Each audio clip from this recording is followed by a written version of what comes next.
तो exercise number 1.5 देखिए क्या कह रहा है कि when a glass rod is rubbed with silk cloth, जब एक ग्लास के रॉड को हम सिल्क के क्लॉथ यानी कपड़ा के साथ जब हम रब करते हैं, रगड़ते हैं, तो charge appear on both, charge जो है दोनों पर एपियर होता होगा, दोनों पर आता होगा। A similar phenomenon is observed with many other pairs of bodies, अब दोनों बॉडी पर क्या फिनोमेनन है उसको बताना है। Explain how this observation is consistent with the law of conservation of charge, तो क्या ये रगड़ने से ना जो चार्ज दोनों पर एपियर हो रहा है, क्या दोनों जो है वो क्या कर रहा है, laws of conservation of charge को फॉलो कर रहा है कि नहीं कर। तो सबसे पहले law of conservation of charge क्या होता है उसको जान लेते हैं। ठीक है, law of conservation of charge क्या होता है, तो पहले हमने क्या बनाया, एक ग्लास का रॉड बनाया और एक क्लॉथ बनाया, सिल्क क्लॉथ। ठीक है, दोनों को अगर हम रगड़ेंगे आपस में तो क्या होगा, दोनों पर चार्ज आएगा, दोनों को अगर रगड़ेंगे तो चार्ज दोनों पर आएगा। अब बता रहा है कि किसका वर्क फंक्शन ज्यादा है, किसका वर्क फंक्शन कम है, क्योंकि किसमें इलेक्ट्रॉन जाएगा। ठीक है, इलेक्ट्रॉन को कौन जो है रिलीज कर देगा, त्याग कर देगा, कौन इलेक्ट्रॉन को ऑब्जर्व कर लेगा, प्राप्त कर लेगा। तो जिसका वर्क फंक्शन ज्यादा होता है वो इलेक्ट्रॉन को क्या कर देता है, रिलीज कर देता है, और जिसका वर्क फंक्शन कम होता है, जिसका वर्क फंक्शन कम होता है वो इलेक्ट्रॉन को क्या कर देता है, त्याग कर देता है। जिसका वर्क फंक्शन ज्यादा होता है वो इलेक्ट्रॉन को क्या कर लेता है, ऑब्जर्व कर लेता है। तो इसमें दिख रहा है कि इसका वर्क फंक्शन बहुत कम है, क्योंकि ये तो मुड़ सकता है, ये मुड़ सकता है और ये मुड़ नहीं सकता है, तो इसका वर्क फंक्शन कम है, इसका वर्क फंक्शन ज्यादा है। तो ये क्या करेगा, इलेक्ट्रॉन को यहाँ से त्याग करेगा और क्या करेगा, ये इलेक्ट्रॉन को यहाँ पर ऑब्जर्व कर लेगा, प्राप्त कर लेगा। ठीक है, तो वही बात तो लिखे हैं।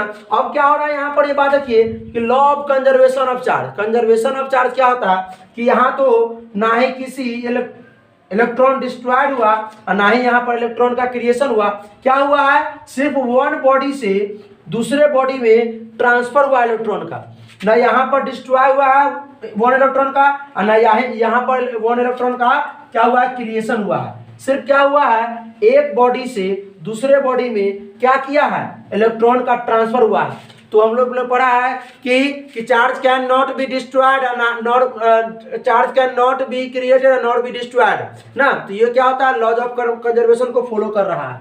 जैसे लिखे हैं कि when a glass rod is rubbed with the silk cloth, जब जो है हम ग्लास रॉड को रब करते हैं, रगड़ते हैं विथ द सिल्क क्लॉथ को ना, सिल्क क्लॉथ के साथ, देन तब इलेक्ट्रॉन क्या होता है, गेट्स प्राप्त करता है और ट्रांसफर करता है फ्रॉम वन बॉडी से ना अनदर बॉडी, यानी एक बॉडी ग्लास से अनदर बॉडी किस पर, सिल्क पर, यानी इलेक्ट्रॉन का क्या हो रहा है, ट्रांसफर हो रहा है, सिर्फ ट्रांसफर, ना ही इलेक्ट्रॉन क्रिएट, ना ही डिस्ट्रॉय कर रहा है और ना ही ये क्रिएट कर रहा है, सिर्फ वन बॉडी से दूसरे बॉडी में ट्रांसफर हो रहा है। ठीक है, क्योंकि इस पर क्या था, इस पर इलेक्ट्रॉन अगर एक्स्ट्रा है तो ये क्या कर देगा, त्याग करेगा, तो इस पर पॉजिटिव चार्ज आएगा, इस पर निगेटिव चार्ज आएगा, दोनों को अगर फिर ऐड करते हैं तो क्या हो जाएगा, जीरो हो जाएगा।